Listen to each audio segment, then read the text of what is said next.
Olá pessoal, bem-vindos. Cá estamos novamente, agora abrindo o mês de outubro, não é? Já foi um mês, parece que começamos ontem, não é? Mas já estamos no quinto episódio do IM Geotech Podcast. Como sempre, aproveitando aqui para fazer algumas notas prévias para todos aqueles que nos quiserem acompanhar e que nos quiserem enviar sugestões, comentários, falar acerca de parcerias, patrocínios. Temos o nosso e-mail disponível, não é? Que vai aparecer aí depois na tela, que é o imonitgeotech@gmail.com. Portanto, se quiserem entrar em contato por diversos tipos de motivos, estamos disponíveis a partir, não só pelas redes sociais que normalmente vocês nos encontram, LinkedIn, o próprio YouTube, o Facebook, o WhatsApp, mas aí tem um meio mais, digamos, privado e mais direto para aceder aqui à equipe do IM Geotech. Portanto, fica disponibilizado o e-mail para vocês entrarem em contato. Como já falei, o podcast já conta com um apoio institucional desde o terceiro episódio do TC220, que é o Comitê Internacional de Instrumentação e Monitoramento Geotécnico da ISSMGE, que é a Comunidade Internacional de Mecânica dos Solos. Uma parceria muito interessante e um apoio muito relevante aqui para quem trabalha com a instrumentação e monitoramento geotécnico. Outro ponto aqui que eu também queria deixar e queria ressaltar, aqui hoje é um momento de cultura, não é? Temos aqui um livro que chegou há umas semanas aqui à minha casa, não é? Que é digamos, a foto, posso dizer que é uma fotobiografia do professor Vítor de Melo, professor, engenheiro, mestre do professor Vítor de Melo, uma das maiores referências da geotecnia brasileira e internacional. E eu tive que partilhar isto aqui porque recebi aqui há uns tempos em casa, aí eu estava aqui desfolhando e realmente de uma qualidade impressionante, a qualidade, tipo a biografia, o texto, as fotos da família, as fotos profissionais, o percurso profissional, troca de cartas e correspondência com grandes referências da geotecnia internacional. Recomendo vivamente a todos.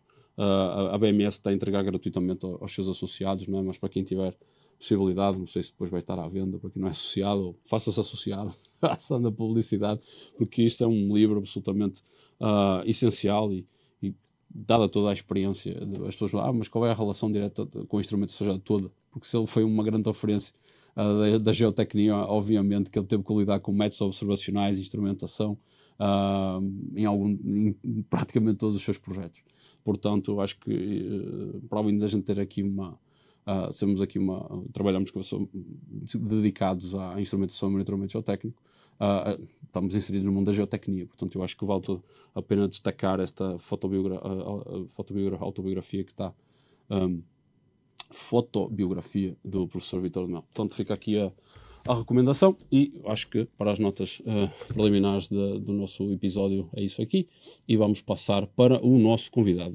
Mais uma vez, tal como no quarto episódio, vamos atravessar o Atlântico e vamos para um convidado externo, além fronteiras, portanto desta vez vamos para a minha terra natal, vamos para Portugal. O nosso convidado está lá a falar diretamente de Lisboa e o nosso convidado de hoje é o Vítor Santos, licenciado em Geologia Aplicada, doutorado em Engenharia Geológica, trabalha há mais de 20 anos com instrumentação e monitoramento geotécnico e atualmente é o diretor técnico da GeoInt, a empresa que se dedica principalmente à instrumentação geotécnica.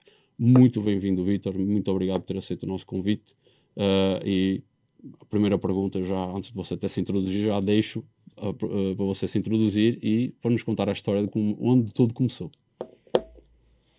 Bom, André, em primeiro lugar, dar os parabéns por esta iniciativa que tomaste de fazer este podcast, porque acho que é muito importante para a comunidade e não só para quem está a iniciar, ter aqui alguma informação do que é a instrumentação.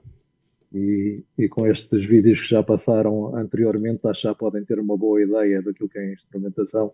E por isso, pronto, deixar aqui os parabéns pela iniciativa, que é muito importante. Muito obrigado. O meu começo. Vamos lá, Vítor, como é que começa essa história aí? Como é que começa essa loucura aí? O meu começo basicamente começou na faculdade ainda. Sério mesmo? É verdade. Chamava só monitorização. Nós tínhamos uma cadeira de final de curso que se fazia um projeto. E o projeto que eu fiz foi em monitorização de microerosão de plataformas costeiras.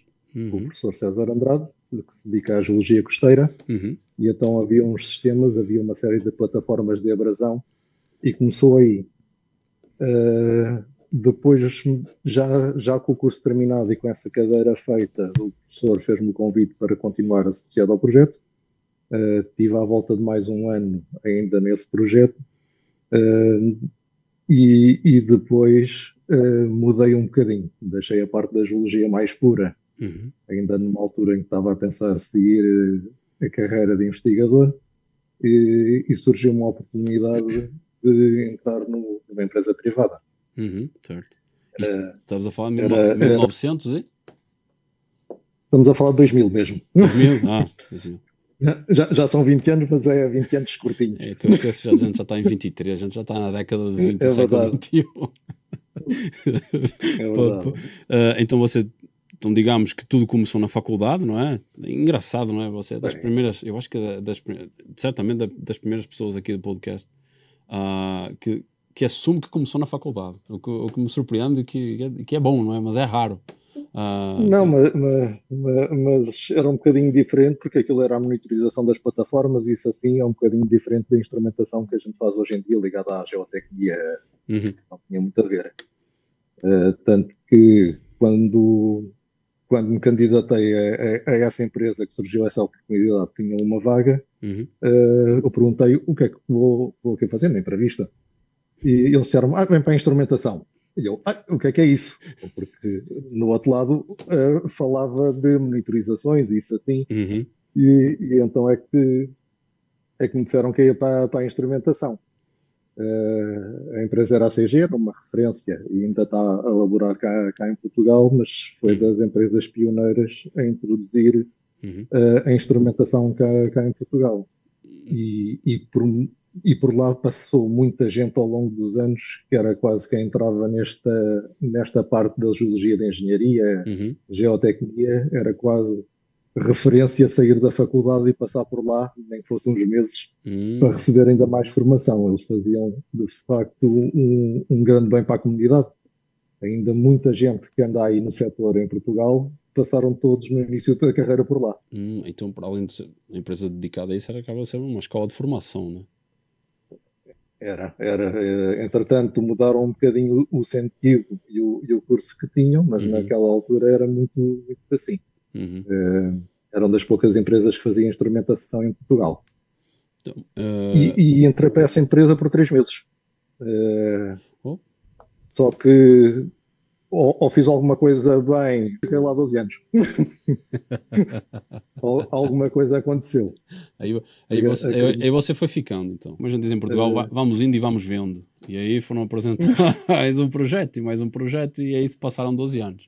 Então, você foi. do seu curso da faculdade, então você começou a lidar com a parte da monitorização, aí você entrou aqui na CG, e aí você teve 12 anos na CG, e depois da.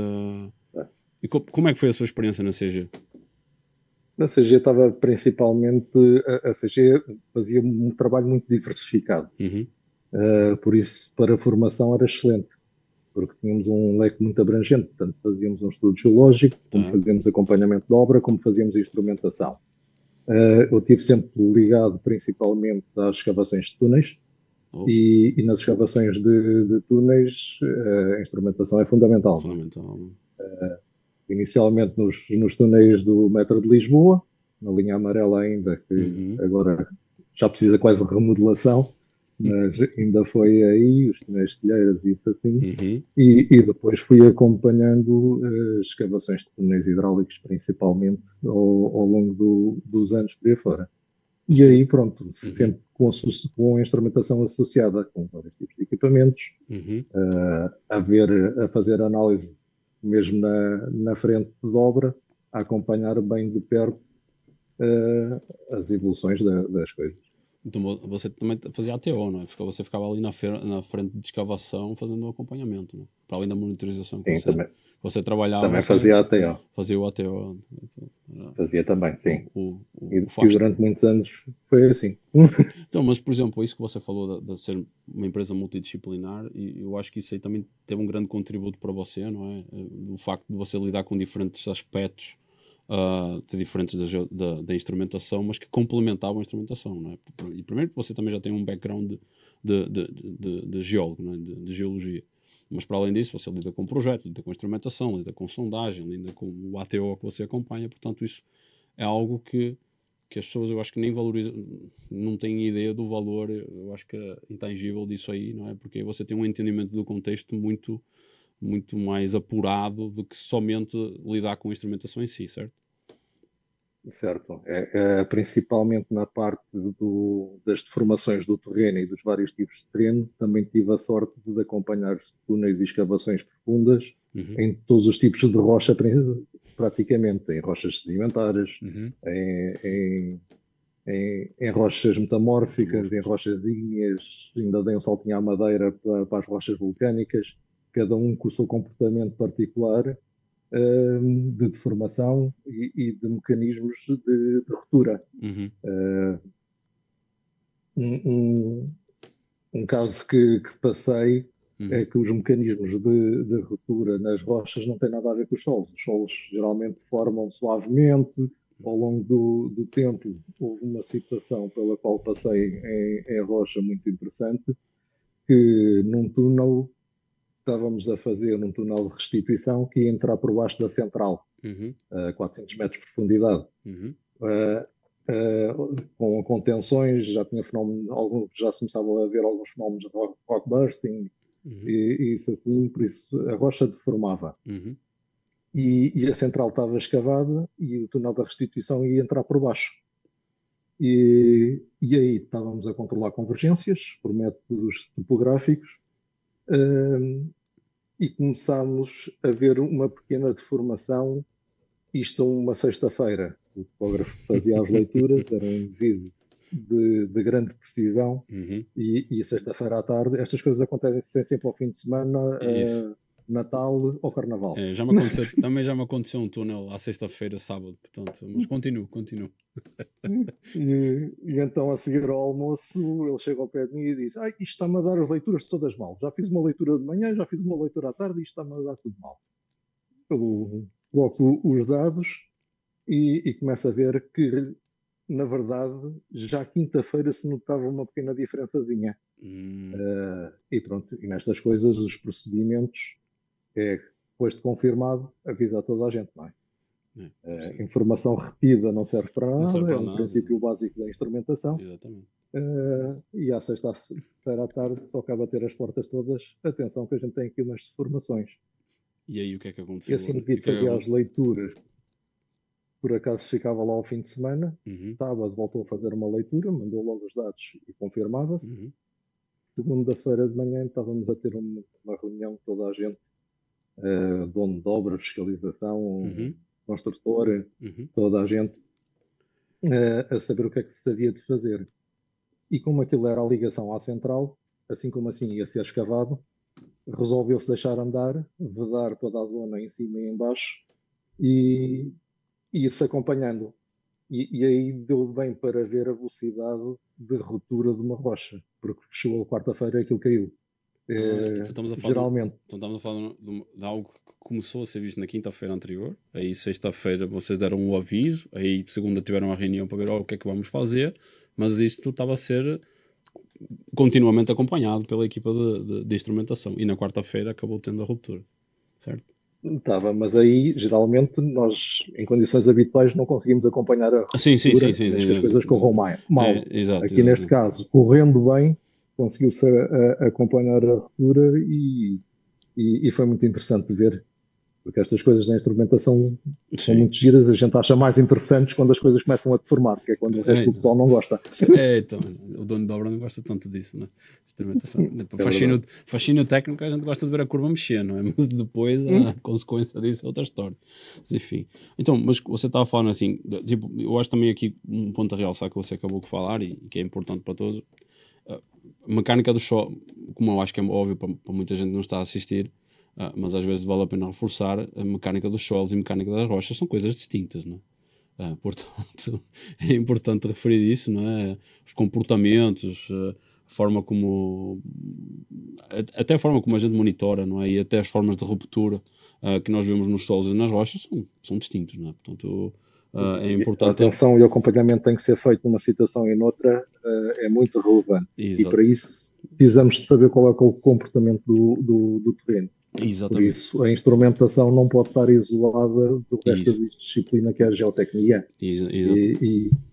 E mais, sendo mais fundamentalista até da geologia. Da geologia. Não, é esse o contexto que eu estou a dizer, que eu peguei do ponto há pouco, por facto de você ter o seu background geológico, não é? Ele dá essa noção e essa capacidade descritiva de assim, olha, como você disse, o túnel aconteceu desta maneira, sendo em rocha, deu para fazer este acompanhamento, mas não é todo o túnel em rocha que a gente consegue fazer esse acompanhamento contínuo, é? Tipo, às vezes em rocha a ruptura é frágil, não é do género está deformando, ela mexe, vai embora, não é? E aí são questões distintas. Outro ponto aqui, para além, depois disso, não é? Você está a falar aqui da sua experiência na CG.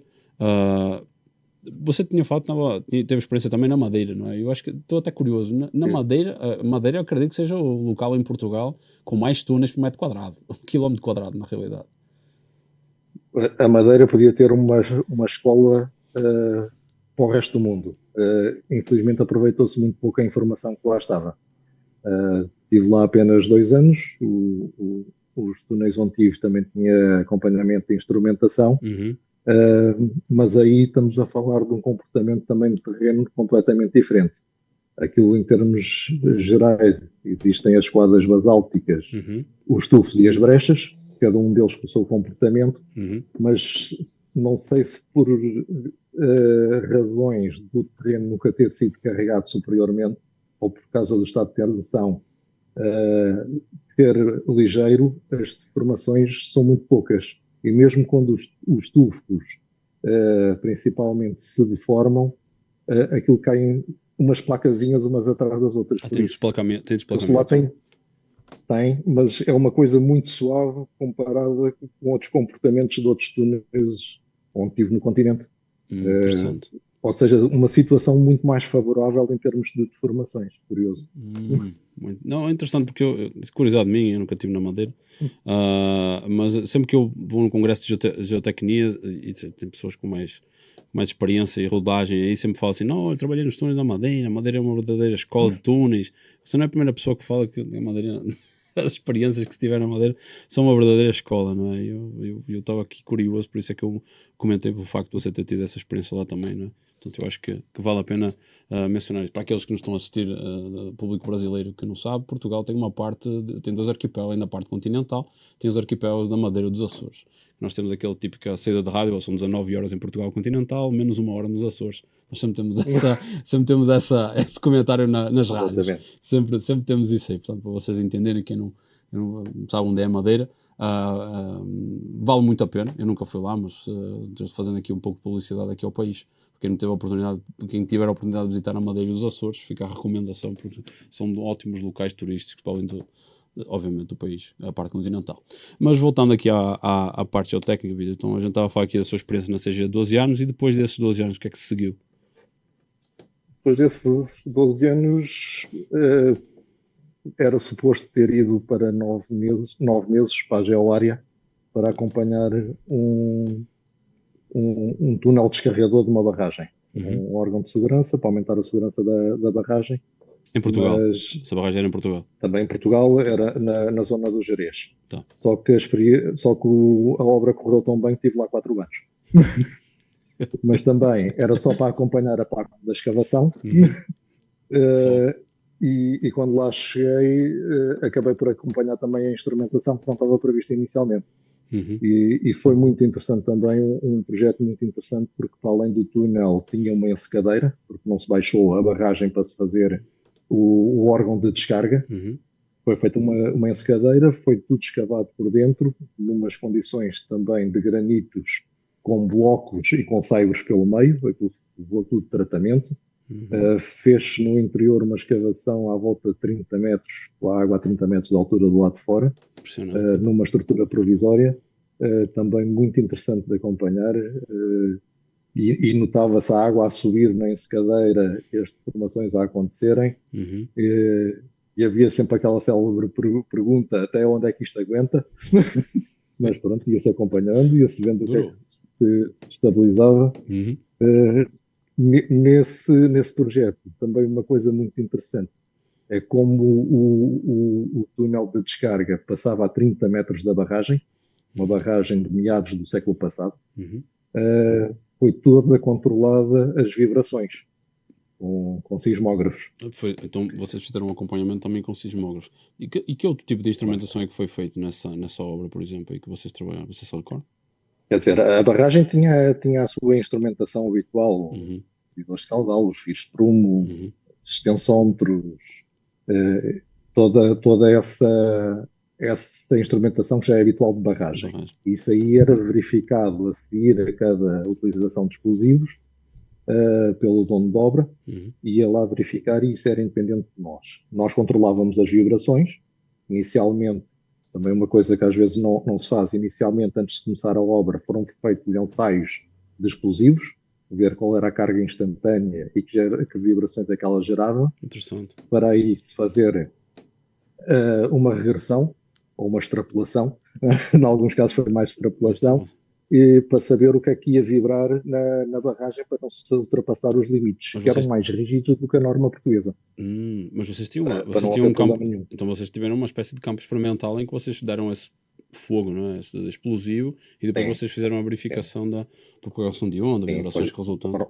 Foram feitas as curvas de regressão para ver, para determinada quantidade de explosivo, quanto é que iria vibrar, e a partir daí é que se foi para o campo, e o modelo estava sempre em constante atualização. Cada nova pega, cada novo registro, ia entrando para o modelo para se atualizar. Então... E um resultado curioso que houve aí é que, quando tivemos mais vibração, não foi quando o túnel estava mais próximo da barragem. Já tínhamos passado o alinhamento da barragem, quando começou a haver mais vibração para as mesmas cargas instantâneas. Isto tudo, mais uma vez, é preciso ir buscar a geologia e a geotecnia por causa do alinhamento estrutural das fraturas que lá haviam. Criavam blocos preferenciais. Um meio de propagação, não é? É isso que era, você tinha um meio de propagação mais contínuo, que não era provavelmente o mais direto, mas era o mais contínuo. As fraturas, talvez, eles... Exatamente. Eu não sou mecânica das rochas, eu não sou os meus especialistas, mas eu ainda entendo essa parte de propagação dessa aula, eu não faltei da propagação de onda. Mas é interessante. Não, mas é interessante, sem dúvida. Isso aí não é tão linear assim que está aqui a falar. É que tipo, não, agora estou próximo da barragem, agora é quando vai vibrar mais. Não necessariamente, porque tem esse contexto geológico que você acabou de falar.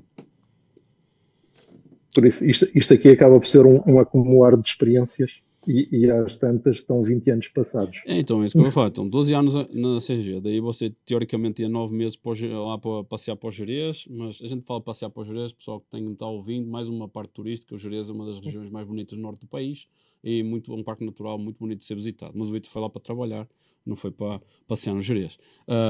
Quem vive no norte do país sempre tem aquele passeio do verão da família e diz: não, vamos no Gerês e tal, vamos lá nas cachoeiras. Mas não, também se trabalha lá. André, olha, tinha a sorte de ter uma casa daquelas de turismo de habitação onde abria a porta e via a albeira da barragem. Espetacular. O problema foi quando passou aí os 3 anos, eu já estava farto de ver a albeira da barragem. Depois a gente quer sempre aquela paisagem assim, abre a janela e vê aquela paisagem maravilhosa. Aí eu sei, já não posso ver isso à frente. Então, é assim, engraçado, não é? Enfim, mas é engraçado. Então, Vitor, você estava a falar, os 9 meses se transformaram em 9 anos, mas aqui para a minha soma, 12 mais 4, 16. E aí, como é que foi depois daquilo? Foi 4 anos. Foi 4 anos. E aí, depois desta experiência aqui nesse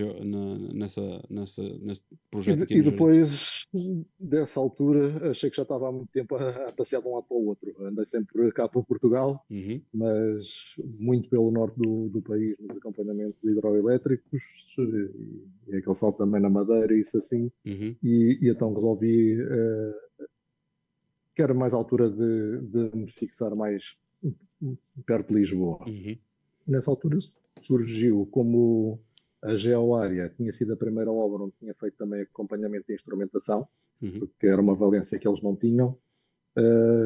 Na altura surgiu a ideia, vamos abrir aqui uma empresa dedicada à instrumentação, porque era algo que já estava a fazer falta em Portugal, algo que fosse mais dedicado, mais especializado no assunto, embora se façam outras coisas dentro da empresa. uhum, Isto aqui basicamente é o trabalho todo que a gente tem dedicado à instrumentação. uhum, Nessa altura surgiu a questão, Portugal é um país tão pequenino, será que tem dimensão para ter uma empresa dedicada à instrumentação? Havia essa grande dúvida. uhum. Hoje, passados 5 anos, não temos dúvida nenhuma que precisava. Por Então, isso, passados 5 anos, estamos cá ainda. então, Uh, Projetámos inicialmente uma coisinha pequenina, 2, 3 funcionários. Neste momento somos 9 na equipa. uhum. De 2 ou Por 3, na realidade, isso, já são 9 funcionários agora, não é? uh, Então, mas é essa questão, eu é uma acho que equipa. já é uma equipa considerável.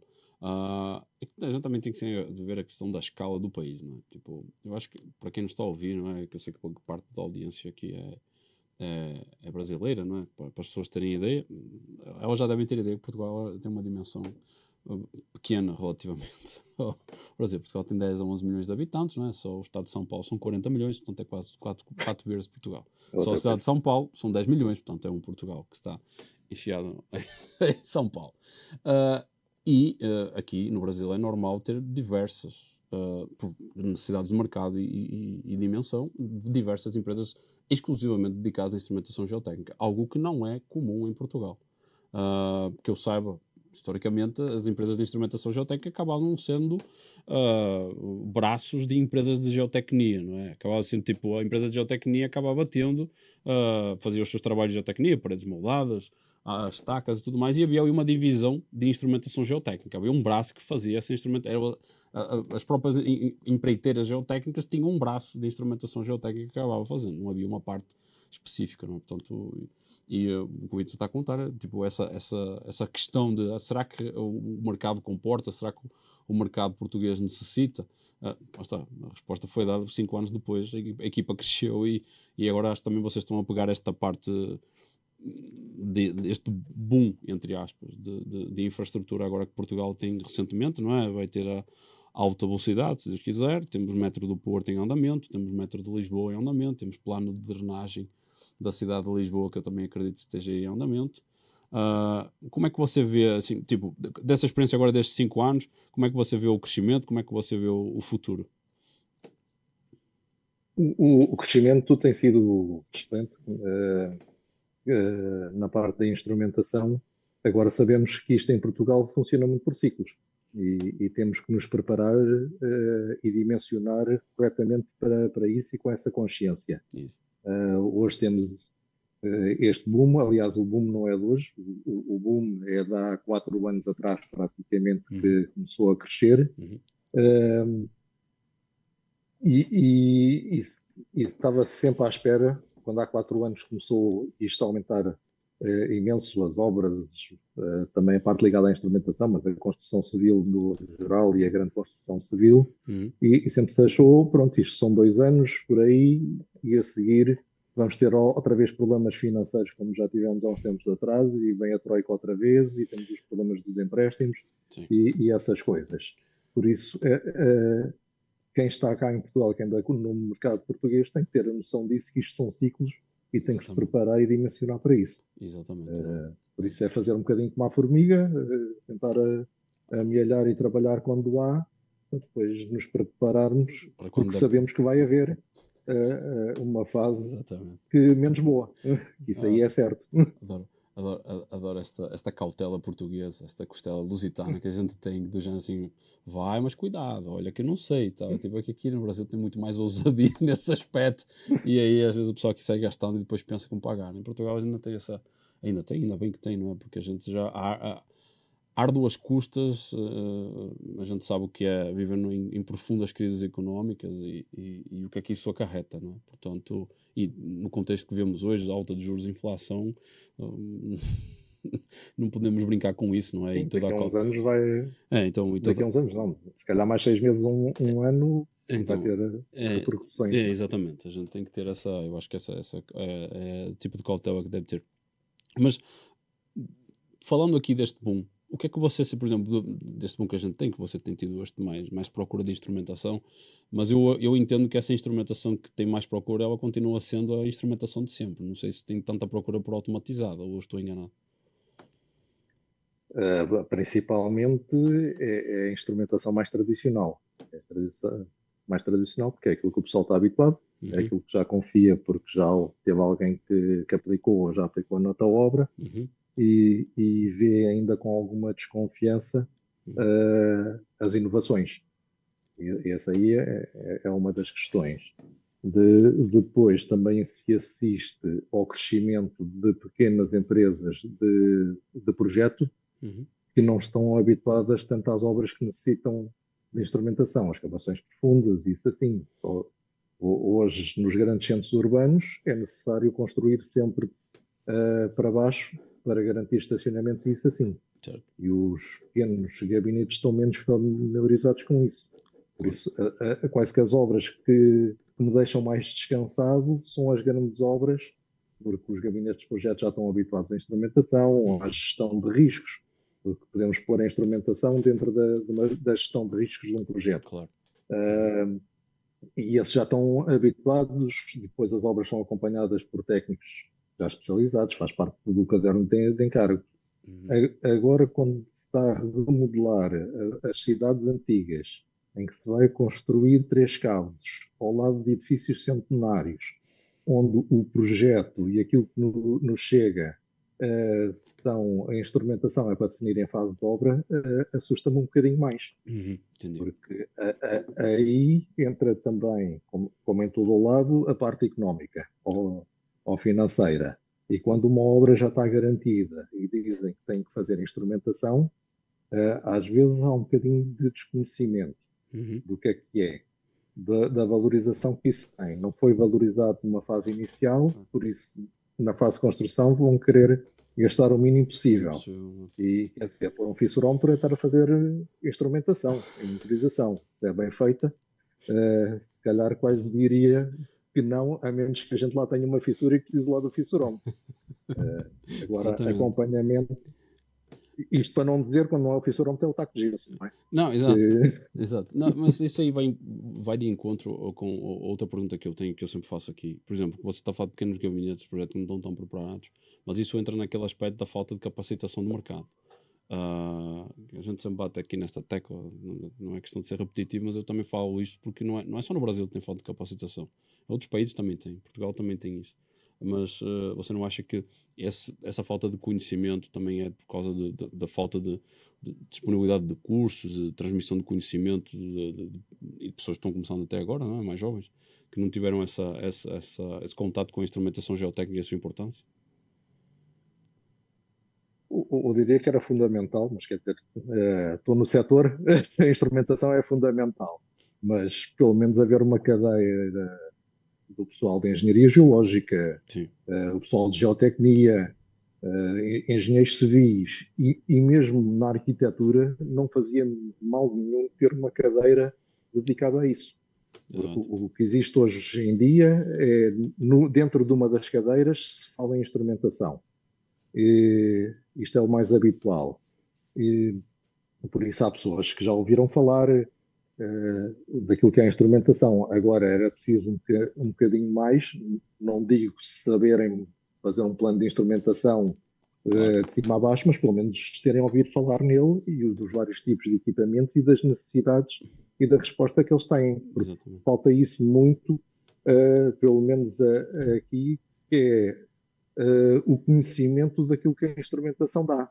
Uhum. O valor da Consegue-se instrumentação. verificar pressupostos do projeto. Uhum. Tivemos deformações, não tivemos, os parâmetros que nós definimos para o nosso modelo estão adequados ou não. A instrumentação consegue dar resposta. Logo isso, em termos de gestão de risco do projeto, qualquer técnico há de achar isso uma Uma mais-valia. mais-valia, exatamente. Durante a construção, estamos a falar da segurança da construção, porque uma instrumentação bem implementada avisa sempre. Exatamente.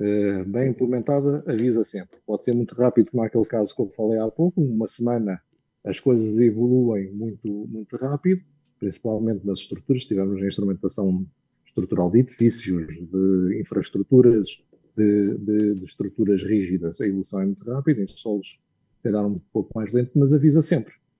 E por isso estamos a falar de segurança durante a fase de execução. E depois, mesmo para a fase, peço desculpa, Sem problema. para a fase posterior já de utilização, também com a instrumentação continuar a acompanhar, consegue-se determinar quando é que nós temos que intervir. Porque nós sabemos, se fizermos uma intervenção de manutenção, é sempre muito mais económica do que uma de reparação. Quer dizer, estamos a falar de uma autoestrada. Deixar um talude cair ou coisa assim do género, custa muito mais reparar do que uma intervenção às vezes simples. E a instrumentação também dá resposta a isso. Às vezes, Por isso, se as coisas forem pensadas desde uma fase inicial até ao longo da vida, a instrumentação é fundamental. E aí estavas a falar dos equipamentos automáticos. De facto, eles pensados logo numa fase de construção e acompanharem a vida útil de exploração, eles pagam-se a si próprios. Porque a quantidade de dados é maior, tem que se ter atenção também para não terem exageros. E temos uma quantidade de dados, conseguimos lidar com elas, mas também, ao longo dos anos, é paga certamente pela mais-valia que trazem em termos de frequência, em termos mesmo de precisão de leituras. Exato. Acaba amortizando o custo, não é? Então, o que você está falando acaba sendo assim. Primeira coisa, o preventivo vai ser sempre mais barato que o corretivo, não é? Você está falando assim, mais vale a pena eu investir X numa instrumentação do que pagar 10X na correção da pista que rodou do talude. Portanto, eu acho que isso é óbvio para toda a gente, mas é óbvio, mas muitas vezes só passa a ser óbvio quando o talude deslizou. Portanto, infelizmente... Eu já assisti, já tive um comentário de alguém no final de uma obra dizer eu só tive aqui um gasto com instrumentação. Porque não mexeu. Corresponde, olha, se não ouviu falar de mim durante a obra toda, tanto melhor. O problema é quando eu lhe telefono às 2 da manhã. Esse aí é que é o problema. Não lhe vou telefonar para lhe dizer boa noite, nem para tomar um copo, é porque você tem um problema sério. Não, esse é um clássico, não é? Porque quando não mexe, aí o pessoal diz, para que é que eu fui gastar dinheiro nesse negócio? Não sabe, não é? Ainda bem que não mexeu, não é? Tipo, eu também faço o seguro do carro e também eu torço para que não bata o carro, não é? Portanto, mas não é por isso que a gente deixa de o ter. Portanto, é um investimento em segurança. Eu acho que é aquela questão de encarar a instrumentação como um investimento e não como um custo. E muitas vezes... Mesmo em termos de investimento para a fase de exploração, até eventualmente as companhias de seguros vão valorizar os prémios por causa de haver instrumentação. Estás a acompanhar, estás a diminuir o risco. Por isso, se a gente colocar não na vertente técnica e sair um bocadinho da vertente técnica e passar para a vertente económica, isto também, em termos económicos, acaba por se pagar. É gestão de risco, não é? É isso que estamos a falar. E gestão de risco é o que as seguradoras fazem, portanto, elas melhor que nós sabem isso, não é? Portanto, quando elas forem ver, estão aqui a fazer. É uma discussão que ela é bem transversal, não é? A gente estamos a falar aqui começamos na parte da capacitação, passamos na parte da discussão com donos de obra sobre a importância da instrumentação, e isso vai sempre para. A gente cai sempre na mesma conversa de é preciso sensibilizar mais, é preciso divulgar mais, é preciso disseminar mais cursos. Mas falando nessa parte da capacitação, eu sei que eu já participei, o Vítor já fez 2 cursos de instrumentação nos últimos 2 anos, não é? Muito interessantes, online, não é? Portanto, eu pude fazer a partir daqui. E aí eu queria saber, Vítor, o que é que o motivou a fazer esses cursos e qual foi o feedback, qual foi a experiência? Olha, foi a Patrícia, que é uma grande amiga já há muitos anos, Uhum, fazia, faz parte da APG dos órgãos sociais, uhum. que me disse isto falta instrumentação em Portugal Oh, e tu não consegues fazer uma coisa ou assistir uma cadeira da universidade, acho demais. Quer dizer, uma coisa é uma cadeira da universidade, há dedicado. tempo ao longo de um semestre Isso.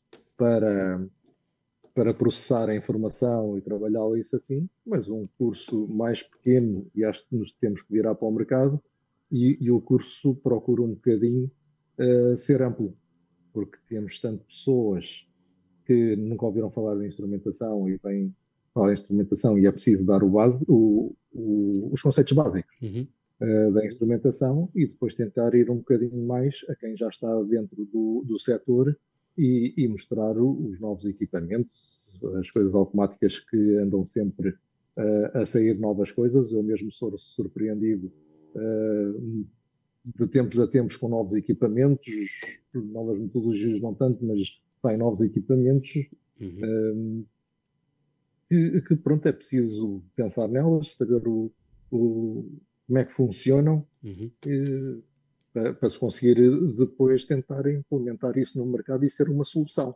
uhum. Então, o curso que você estava, eu lembro que o curso que estava a dar, era um curso mais genérico, não é? Que você fazia a apresentação de todo tipo de instrumentos e aplicações, não é? E até tinha caso de obra, que eu vi que depois também tinha até visita de obra no final. Eu não pude participar por óbvias razões de distância geográfica, não é?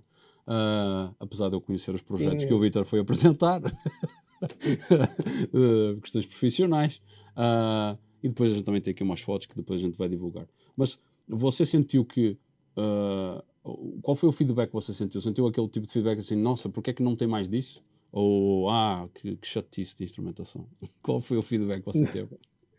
é assim, críticas negativas não tive, mas também as pessoas retêm sempre um bocadinho. Mas tive pessoas a dizerem que aprenderam muito Uhum, e mesmo pessoas ligadas ao setor a dizer que aprenderam um bocadinho. uhum, Menos, como é claro, que já estão habituadas a alguns conceitos e passa-se um bocadinho por aquilo que são os equipamentos todos. E uhum. se calhar quem está ligado às barragens gostava de ouvir dedicado às barragens. Quem está em túneis gostava de ouvir Claro. dedicado aos túneis. O seu era mais genérico, eu Isso lembro-me aí disso. parece-me óbvio, mas se calhar fica para um dia fazer umas coisas específicas só para Exatamente. isso. Mas os conceitos básicos para já têm que lá estar, pelo menos em minha opinião, Não, exato. têm Não, que lá estar para acaba abranger toda a gente. isso então, acaba sendo um curso introdutório, mas esse feedback eu acho que é muito relevante. Porque aí depois entra profissionais que trabalham mais dentro da geotecnia e geologia nas suas diversas áreas. Um trabalha na mineração, trabalha em túnel, outro trabalha em barragem, e cada aplicação ela tem o seu tipo de instrumentação. E, e é engraçado eu estar a falar isso, não, mas deveria ser mais direcionado. Isso vai de encontro com o que a gente está aqui falando, é do género, não tem curso disso aí. A quantidade de informação que a gente que está disponível por aí e que deveria ser agregada num curso só, daria um curso para um semestre inteiro. A gente podia falar aqui de instrumentação de túneis, instrumentação de barragem, instrumentação de aterros, instrumentação de variedíssimas coisas. E isso não existe. E é por isso que depois chegamos ao mercado e aí tanto tem falta de capacitação genericamente como tem falta de mão de obra. Eu acredito que se você precisar de contratar para a sua empresa deve ser complicado você encontrar uma pessoa capacitada na área da instrumentação, ou estou errado? Pessoas com experiência, não há. Por Ou isso, aquilo que se tem que fazer, é formar aquilo, internamente, né? tem, aquilo que se tem que, com experiência disponíveis no mercado. Sim, exatamente. Não, exatamente. Disponíveis no mercado. Está tudo trabalhando, né? Eh, Exato. Aquilo que se tem que fazer é arranjar alguém que goste disto Uhum. e quem gosta tem que estar preparado. Isto, 90% dos casos, isto não vai mexer nada, por isso é daquelas coisas que é muito bom para a Isso. obra, mas para nós estamos a ver e a analisar, Uhum. pronto, acaba por ser um bocadinho todos os dias o mesmo, Uhum. mas nós temos de estar sempre alerta, porque vai haver aquele dia que aquilo pode começar a Pode mexer. começar a E mexer. nessa altura, aquilo que distingue é conseguirmos definir aquilo que são os erros habituais daquilo que é um movimento efetivo. E Exatamente. para isso são anos. Experiência para você ter a capacidade de interpretar os dados, não é? E aqui isso eu acho que é para além dos cursos, isso aí depois não tem, quando você dá um curso introdutório, aí depois eu acho que é baseado muito na experiência da pessoa, você até pode ensinar as ideias, os conceitos da interpretação dos dados, mas essa sensibilidade para entender os dados é algo que você ganha no campo, não é? Que você olha no dia-a-dia e no trabalho, certo? Explico dois casos que já me aconteceram já por 2 vezes. Umas marcas de superfície. Uhum. Estavam em cima, uma delas em cima de uma galeria, outra delas em cima de um empilhamento de um túnel, e ambos os casos eram marcas periféricas. Uhum. Era uma secção constituída por 5 marcas e nos 2 casos as marcas periféricas começaram a assentar. E num dos casos já estava tudo para parar, para se reformular o projeto e isso assim. Uhum. E na altura eu disse, isto não está coerente os equipamentos uns com os outros, porque um dos princípios de desenvolver um plano de instrumentação é ter redundância de resultados. Exatamente. Significa isto, termos mais que um equipamento que possamos ter os mesmos resultados. Por exemplo, uma marca de superfície e depois no interior de um túnel, caso seja um túnel, ter as convergências, ter uns inclinómetros para ver as deformações horizontais entre a marca e os inclinómetros quando é preciso, ter uns extensómetros em profundidade e temos que relacionar umas coisas todas umas com as outras para conseguirmos ter uma interpretação devida. Exatamente. Naquele caso, tínhamos só a marca a dar sinal, já estava toda a gente muito preocupada e na altura eu disse, vamos ter um bocadinho de calma e vamos experimentar aqui uma coisa. Isto foi instalado durante o verão, não sei muito bem em condições ou com cuidados foi instalado, não foram instalados por mim, nem acompanhei. Uhum. E nós sabemos que nas marcas de superfície, elas têm à volta de 50 centímetros, 1 metro ou isso assim, de varão com uma chapa lá embaixo. E no caso de escavado mais, o que é que acontece? O varão tem que vir até cá acima. Então, o que é que o pessoal faz? Às vezes enche. Enche com terra. Então, sugeri, vamos regar a marca. E nos 2 casos foi lá colocada a água e as marcas voltaram ao sítio normal, porque aquilo era um assentamento por causa do enchimento, por causa de uma instalação mal feita. E aí vamos bater um bocadinho naquilo que é o pessoal que tem experiência a fazer desde a instalação a depois a interpretação dos dados e aquele pessoal, pronto, pegou uma vez na instrumentação que era o que estava disponível ali dentro da empresa e anda cá e tu vais fazer nisso. Pronto, há uma diferençazinha. É um serviço especializado, não é? É um serviço que ele requer experiência de campo, experiência de interpretação de dado, enfim, é algo que não se encontra numa prateleira. Vai ali, faz esse projeto de instrumentação. É algo que deve ser... É que nem na prateleira, nem em livro nenhum, nem em artigos, é muito raro aparecer um artigo que a coisa correu mal, vamos lá ver porque é que isto correu mal. Normalmente quando corre mal não vai para o artigo, não é? Então, a gente não tem essa, não é? Isso que aqui a gente insiste, olha, tem artigo, escrevo. Eu sei que quando corre mal, provavelmente o dono de obra não vai deixar, mas eu acho que mas se der, tudo bem, porque eu acho que vale sempre a pena. Mas mesmo que não escreva, apontem no vosso caderninho, tenham um aprendizado interno para quando aparecer uma outra situação vocês entenderem o que é que está a acontecer. O que o Vitor está aqui a falar é tipo um pouco de expertise, resolver um caso que a gente pode ir para uma reunião de obra e pode virar um caos. Não é? Então tu olha o que é que está acontecendo aqui, está acontecendo uma coisa estranha, está instável, e aí não, você chegou lá, foi ver, para lá, vamos começar pelo princípio, pelas coisas básicas, e aí você vê, olha, tem aqui um problema de instalação, fez aqui o ajuste, problema resolvido, não é? E às vezes quando não tem pessoas com essa experiência, como a gente diz, solta-se o gato na obra, não é? Solta-se lá o negócio, e aí começam as coisas a acontecer e por uma falta de experiência e de saber o que é que está acontecendo. Portanto, eu acho que isso é essencial e só tem com experiência acumulada ao longo do tempo. Portanto, aproveitando, Vítor, já que estávamos a falar aqui do caso de obra, você tinha um segundo caso ou tem aqui algumas fotos, se quiser. Não, foram os dois iguais. Foram os dois iguais. Então, está vendo? Da segunda vez já estava à espera, pronto. Então. A primeira vez é que achei mais estranho. Então, a mim eu já falei até aqui, a mim também me aconteceu com uns pinos de recalque que eu tinha aqui numa obra, em que eles estavam bem na calçada Só que, e aí eles estavam totalmente estabilizados. Só que depois a obra teve uma mudança lá no canteiro, e aí o que é que eles mudaram a entrada dos caminhões. E aí os pinos passaram a recalcar. Eu não tinha ido na obra naquela semana e aí eu não tinha visto essa mudança. Eu comecei a olhar os dados e assim, nossa, está a recalcar aqui. Eles estavam a escavar, era uma escavação acho que de 20 a 30 metros. Eu assim, porque é que está a recalcar? Aí depois o pessoal da obra disse, não, olha, eles mudaram a pista de entrada. E era o caminhão que estava a passar por cima do pino e obviamente que ele estava a recalcar, não é? Porque era uma pista de entrada de caminhão. Estava de um lado, passou para o outro e aí tudo bem, e a gente zerou outra vez e ajustou ali. Na realidade, eu acho que na realidade a gente até realocou os pinos, não é? Porque não tinha muito sentido estar ali, porque está caminhão a passar e a gente ia ter sempre interferência. Mas lá está, era uma questão de visitar a obra, entender o contexto, o que é que está a acontecer e não alarmar as pessoas sem motivo aparente.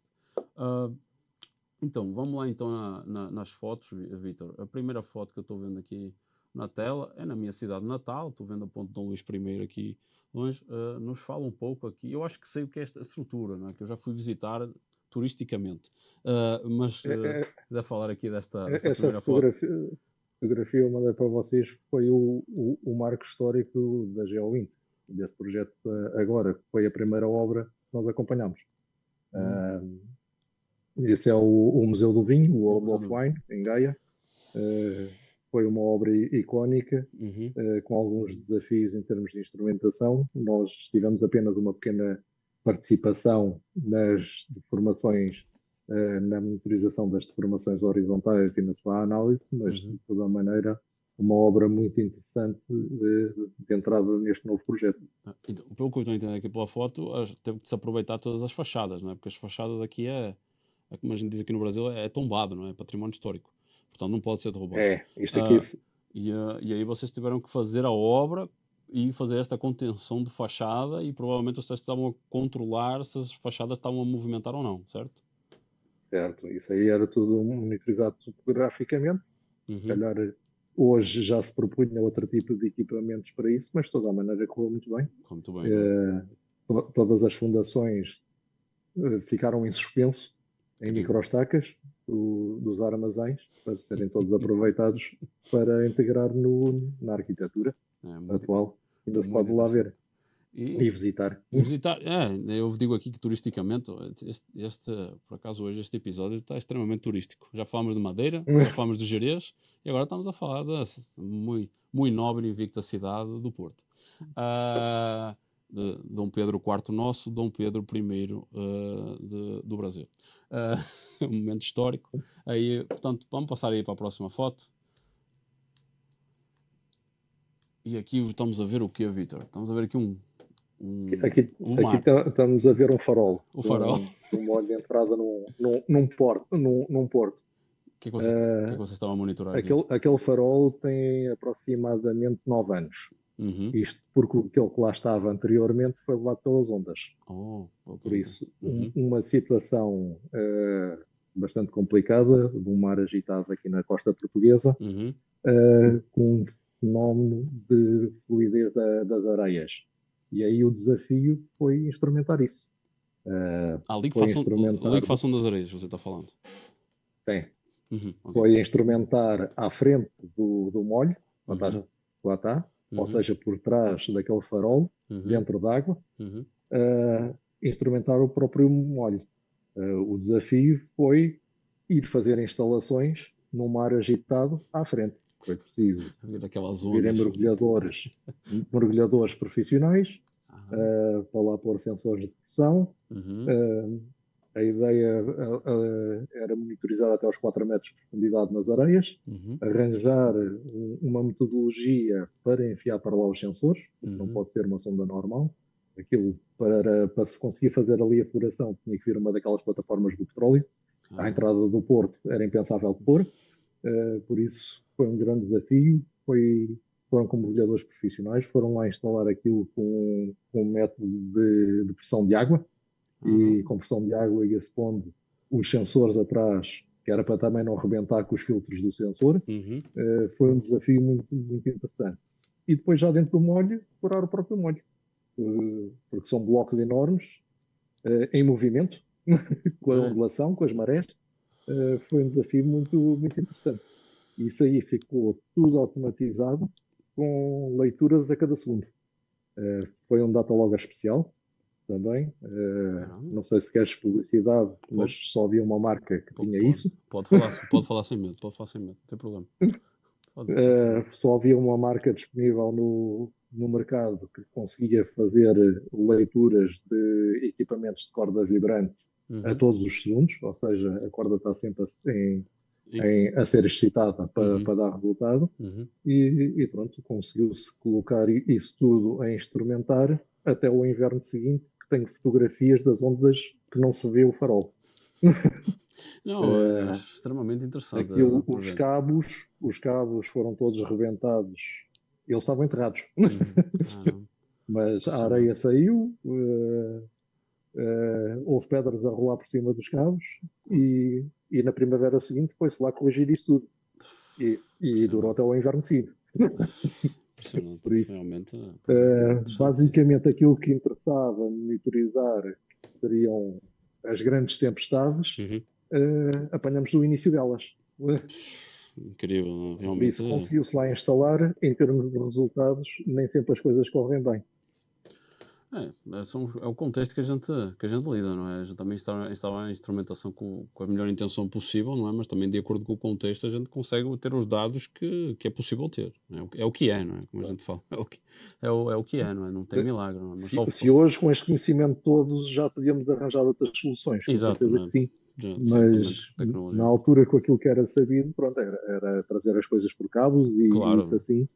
E os cabos davam uma volta, não vinham direto para dentro para cima do molho, davam uma volta ainda à volta dos 500 metros de cabo para entrar na zona mais profunda do porto e mesmo assim tivemos problemas. Impressionante, realmente desafiante, no mínimo. Vamos para a próxima foto. Senão, quanto tempo temos? Quanto tempo temos a ler? Só para eu controlar aqui.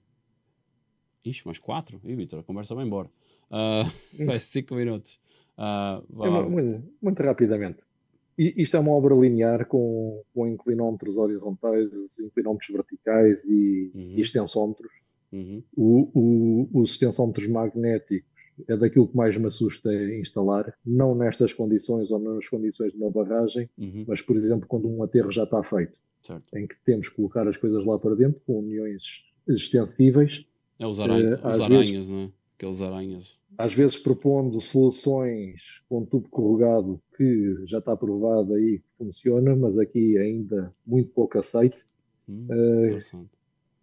Em que quando temos solos muito moles, nós temos que colocar os tubos dentro de revestimento e o revestimento, ao ser retirado, nós não temos controle nenhum nas calhas que lá estão.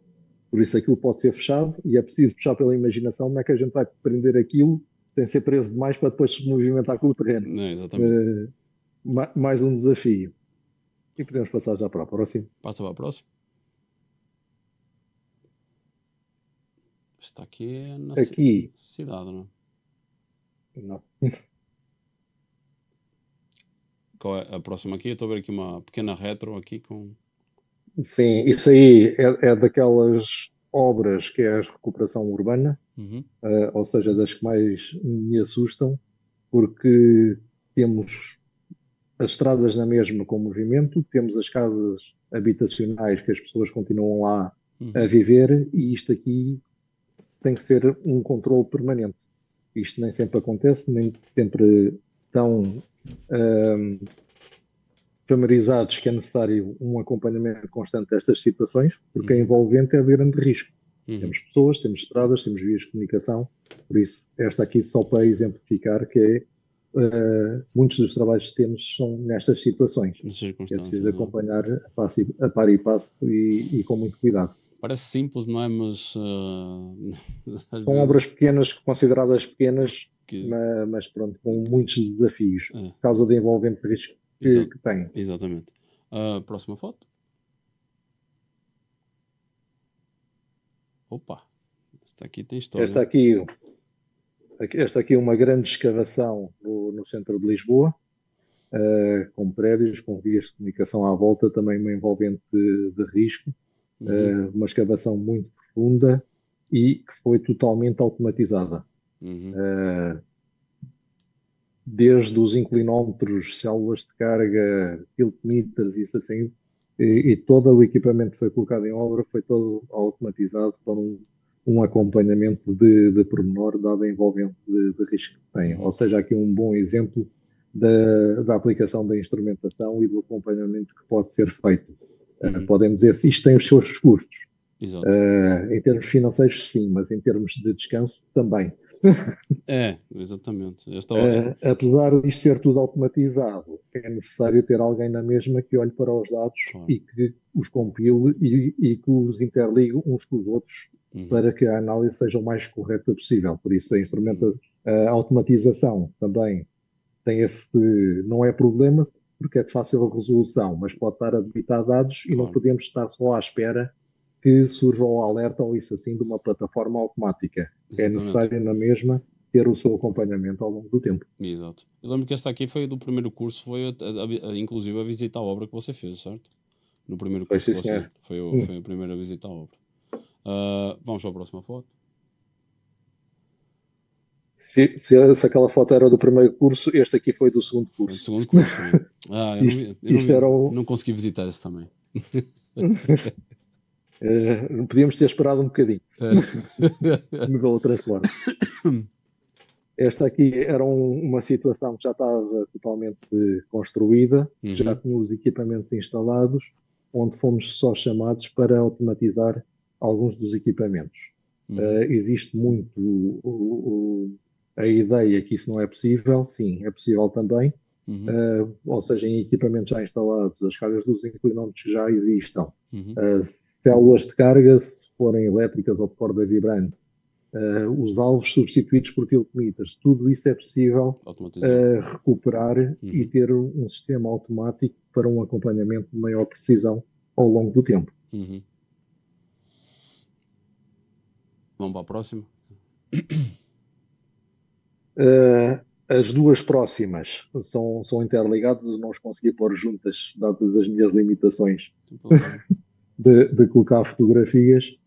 Mas isso aqui é um túnel em medição de convergências que à superfície está a haver uma grande escavação ao lado deste túnel. É um túnel do metropolitano, onde passa imensa gente todos os dias, com os riscos inerentes a algum problema que haja com o metro, não só em termos técnicos da sua infraestrutura, mas também o metro tem muito cuidado metropolitano com aquilo que é a opinião pública de haver, por causa do eventualmente possa haver. Por isso, as estruturas, quando há alguma intervenção nas proximidades, são todas controladas, só que tem uma limitação, é que o metropolitano só para durante a noite.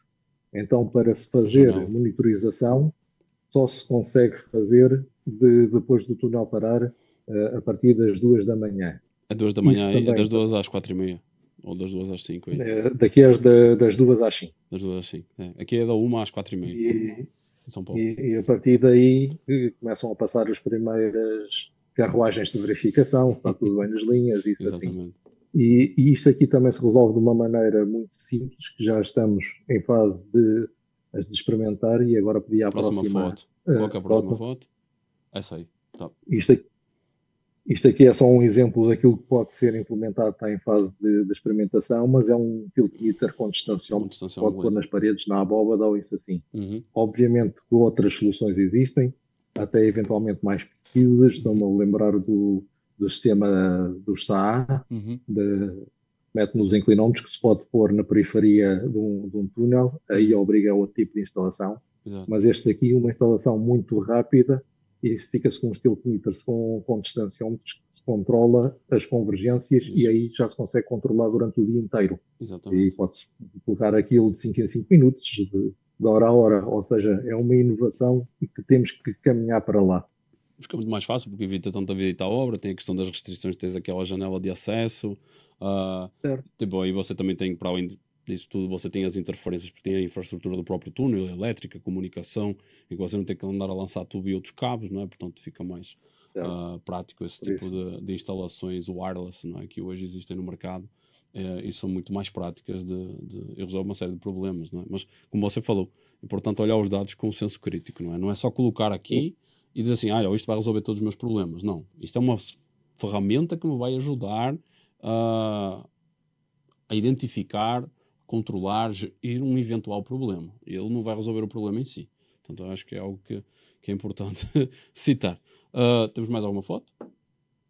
Acho que é essa. Não, eram só estas que preparei, que era para não ser muito maçador. Então, não, isso aqui é conversa vai embora, de maçador, coisa nenhuma. Não é? O que é bom é que a gente possa mostrar esse tipo de tecnologias, do que é que tem, que é que temos no mercado, o que é que se está fazendo, o que é que se pode fazer.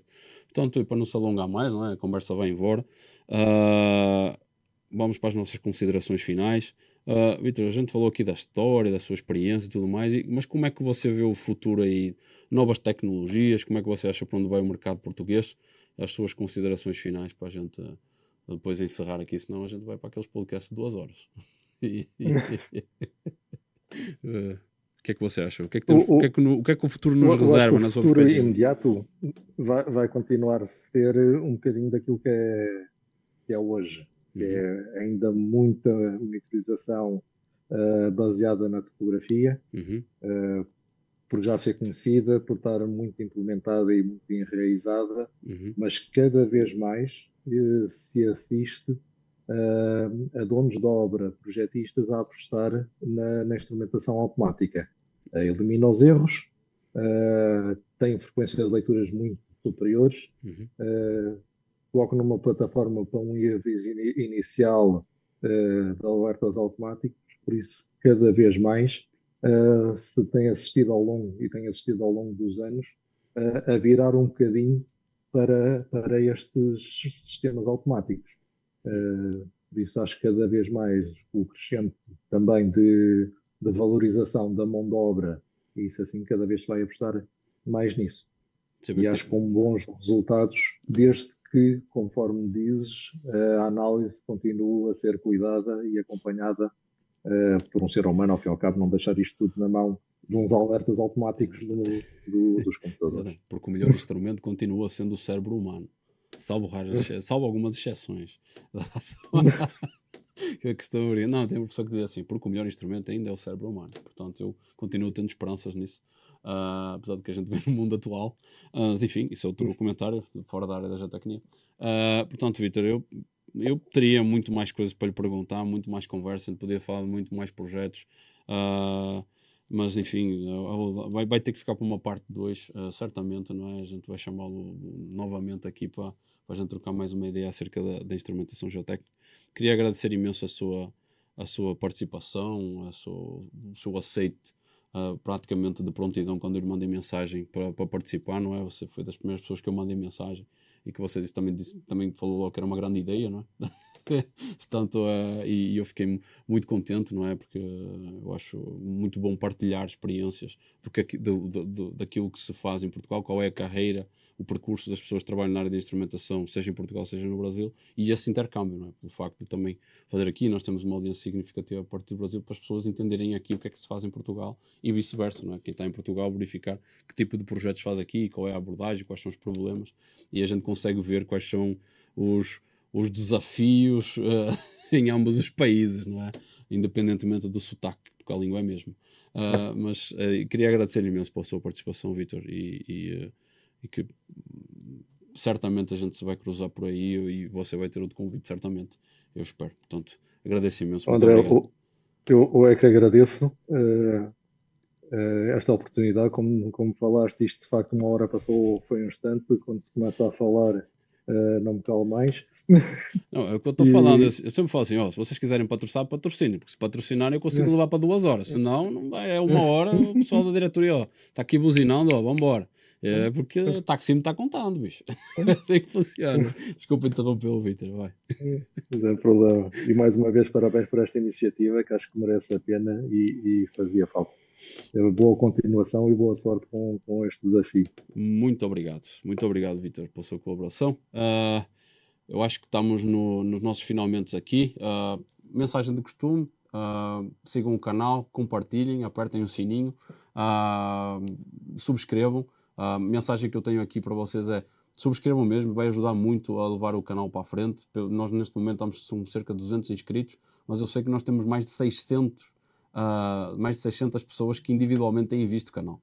Portanto, temos o triplo de pessoas dos inscritos. Portanto, se a gente puder converter esse número em inscritos, vai ajudar muito a levar isto para a frente e a gente até pensar numa... A gente está tratando a primeira temporada, para a segunda, terceira e por aí adiante. Portanto, se nos puderem ajudar quanto a isso, agradeço imenso. Obrigado pela vossa audiência. Até à próxima. Um grande abraço.